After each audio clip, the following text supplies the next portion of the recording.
দর্শক, সুখবর নাকি দুঃসংবাদ বলতে পারছি না। সেটি হচ্ছে রাশিয়ার বড় পোশাক কোম্পানি বাংলাদেশে উৎপাদন সরিয়ে আনতে পারে।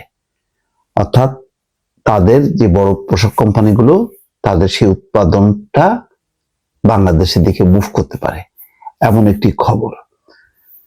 তো সেই খবরটা ভবিষ্যতে রাশিয়ার সাথে যুক্তরাষ্ট্রের যে সম্পর্ক, তাতে যদি রাশিয়ার কোম্পানিগুলো বাংলাদেশে থেকে মুভ করা শুরু করে, তাতে আবার পশ্চিমা দুনিয়া ক্ষিপ্ত হয় কিনা বা ভিন্ন কিছু মনে করে কিনা বুঝতে পারছি না।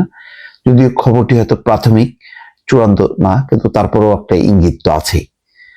খবরে যেটা বলা হচ্ছে, রাশিয়ার সবচেয়ে বড় পোশাক প্রস্তুতকারী কোম্পানি তাদের কিছু উৎপাদন সক্ষমতা দেশের বাইরে সরিয়ে নেয়ার পরিকল্পনা করছে। গ্লোরিয়া জিন্স নামের এই কোম্পানি মূলত পোশাক ও জুতা তৈরি করে। শ্রমিক সংকটের কারণে কিছু কারখানা বন্ধ করে দিয়ে কোম্পানিটি যেসব দেশে উৎপাদন সরিয়ে নেওয়ার চিন্তা করছে, তার মধ্যে বাংলাদেশ অন্যতম।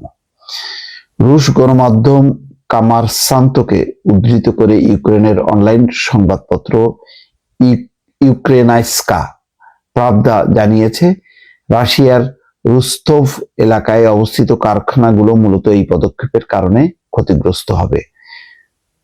সালস্কের একটি সেলাই কারখানা ইতিমধ্যে বন্ধ করা হয়েছে এবং সেখানকার কর্মীদের অন্য কারখানায় চলে যাওয়ার প্রস্তাব দেওয়া হয়েছে।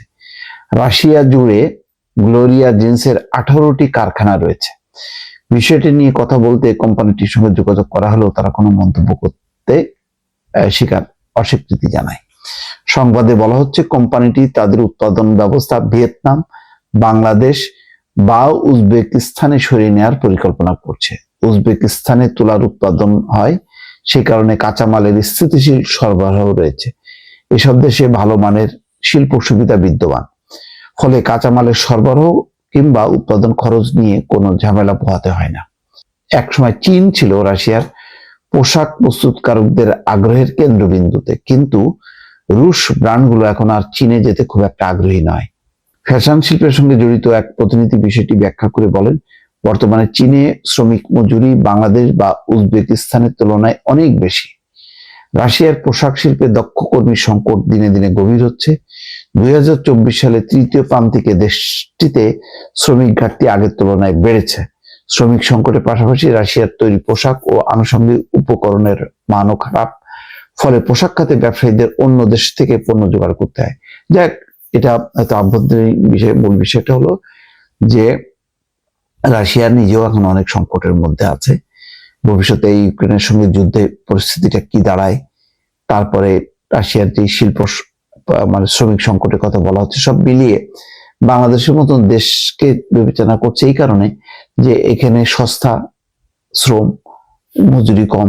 সুতরাং এখান থেকে যদি তারা তাদের শিল্পের উৎপাদনটা সম্পাদিত করতে পারে, তাহলে রাশিয়া লাভবান হবে। এটা হয়তো একটা চিন্তা। সেই চিন্তা থেকে তারা বাংলাদেশকে ধরে নিয়েছে। কিন্তু বাংলাদেশের সাথে পশ্চিমা বিশ্বের যে সম্পর্ক, তাতে রাশিয়া যদি বাংলাদেশকে নিয়ে আগ্রহী হয়, সেটা হয়তো একটি ভিন্ন বার্তা দিতে পারে এবং একটা হয়তো সংকটও তৈরি হতে পারে এটাকে কেন্দ্র করে। দর্শক, ভালো থাকবেন। আল্লাহ হাফেজ।